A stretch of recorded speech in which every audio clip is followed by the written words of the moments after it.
कानपुर चमड़ा उद्योग के लिए जाना जाता है। पूरब का मैनचेस्टर कहा जाता है कानपुर। सतीश महाना बीते 35 सालों से वहां पर चुनावी मैदान में बीजेपी की पताका को फहरा रहे हैं, लगातार जीत हासिल कर रहे हैं। 8वीं बार चुनावी मैदान में है वो जीत हासिल करने के लिए, तो 36 साल के सिख उम्मीदवार को वहां से मैदान में उतार दिया है समाजवादी पार्टी ने। लेकिन मतदाताओं में कितना उत्साह दिखाई दे रहा है, किस तरह की तस्वीरें अपने आसपास आप देख रहे हैं, बताइए हमारे दर्शकों को। शुभांकर। गुड मॉर्निंग चित्रा, आपको और आज तक के सभी दर्शकों को। और जैसा कि आपने कहा कि सतीश महाना यहां पर एक हाई प्रोफाइल सीट से चुनाव लड़ रहे हैं। महाराजपुर का महाराज कौन होगा, तस्वीरें हम आपको दिखा रहे हैं। सतीश महाना अंदर अपना वोट डालने गए हैं और अब से थोड़ी देर में वो निकलेंगे। सुबह हमने उनसे बातचीत भी की। लेकिन चित्रा, कानपुर के अगर लिहाज से बात की जाए तो इस बार चुनाव बहुत ज्यादा अहम है। 10 सीटों पर वोट डाले जा रहे हैं। 75,000 यहां पर नए वोटर आए हैं। 35,000 पहली बार वोट कास्ट करने जा रहे हैं। लेकिन जो बड़ी बात है वो ये कि 1800 से ऊपर यहां पर संवेदनशील, अति संवेदनशील बूथ बनाए गए हैं, जो कानपुर के बारे में बहुत कुछ कहानी बयां कर रहे हैं। सतीश महाना का इंटरव्यू आपने भी लिया था। इस बार काफी मेहनत की उन्होंने। सतीश महाना 7 बार विधायक रह चुके हैं कानपुर से, 2 बार इस सीट से रह चुके हैं। लेकिन इस बार काफी पसीना बहाना पड़ा उन्हें।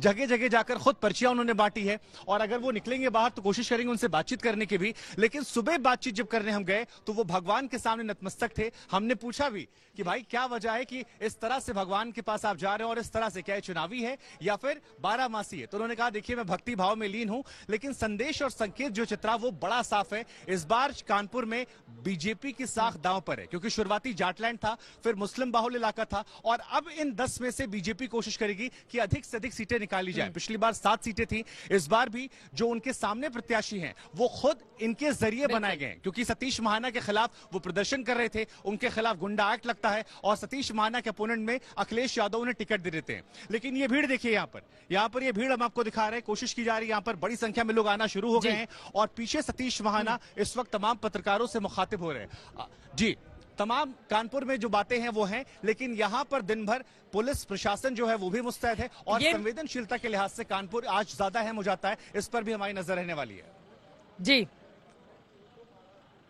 ठीक है, मैं लौटूंगी आपके पास शुभांकर। ये महत्वपूर्ण जानकारी आपकी ओर से दी गई है और यकीनन जिस तरह की भीड़ आपके पीछे देखने को मिल रही है, लोकतंत्र की यही खूबसूरती है। लोग अपने घरों से बाहर निकलते हैं और अगले 5 सालों के लिए अपनी किस्मत का फैसला करते हैं, क्योंकि ये जो नेता चुने जाएंगे यही निर्धारित करेंगे कि आपके लिए कौन से नियम कायदे कानून बनाए जाए ताकि आपकी जिंदगी बेहतर हो सके। सीधे तंसीम हैदर झांसी से जुड़ चुके हैं। झांसी में योगी आदित्यनाथ की बड़ी जनसभा हुई थी, वहां पर बड़ी रैली के जरिए बड़े गदगद भी नजर आ रहे थे मुख्यमंत्री योगी आदित्यनाथ। पर आज तक में उनका इंटरव्यू भी किया था। लेकिन 4 सीटें बीजेपी ने चारों पर कब्जा किया था इस बार, लेकिन समाजवादी पार्टी गठबंधन ने वहां पर सेंधमारी की कोशिश की है। आप जहां पर मौजूद हैं उसके समीकरण तंसीम क्या कह रहे हैं? जी चित्रा, सबसे अहम ये है कि पिछली बार 4 विधानसभा सीटें जो बीजेपी ने जीती थी, इस बार 3 पे बीजेपी लड़ रही है।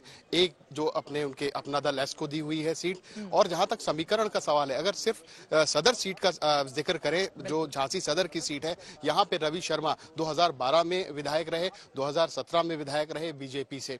और सबसे अच्छी बात जो एक बेहतरीन बात नजर आई कि बीएसपी से जो 2nd नंबर पे थे, जो सीताराम कुशवाहा, उनको इस बार समाजवादी ने टिकट दे दिया है। और जो 2009 उपचुनाव में कैलाश साहू जो बीएसपी से जीते थे, उन्हें बीएसपी ने टिकट दिया हुआ है। तो जाहिर है बीएसपी, समाजवादी और बीजेपी का जो मुकाबला है वो बहुत दिलचस्प हो गया है, खासकर इस सदर की सीट पे। और जहां तक बबीना का सवाल है, गिरोट का सवाल है, मऊ रानीपुर का सवाल है, इन इलाकों में भी इन तीनों के बीच में एक जबरदस्त जो है मुकाबले की बात की जा रही है।